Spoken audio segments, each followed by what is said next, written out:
on out of the snags. Really had to pull him and just trust my drag. Now he's in the moss, but at least he's not in those snags.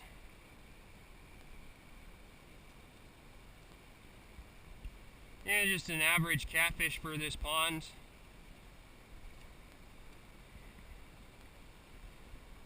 Average channel cat.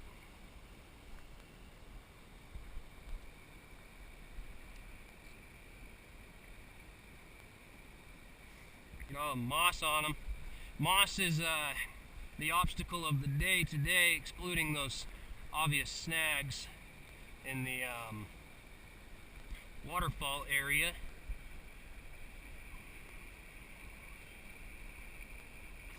Oh, he didn't like that.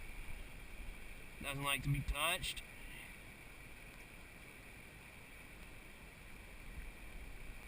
You gotta grab you. Got it.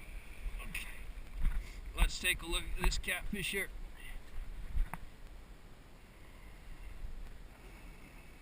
All this moss. Let's get some of that out of the way. See if he swallowed the hook. No, he's been hooked on the lip. Catfish tend to get hooked on the lip with these little hooks. Okay, and the hook is broken. Alright, let's see this cat.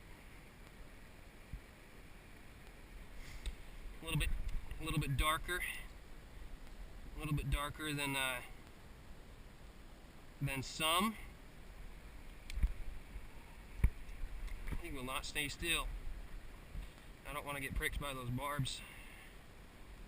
But yeah, it's a average channel cat for this pond. Very lively. I'm impressed with his liveliness. Throw him back now.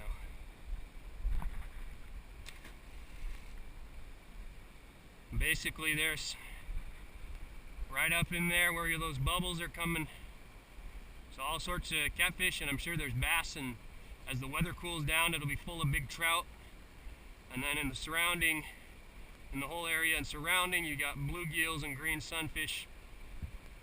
But I think I'm going to call it a day, because I was looking for bass,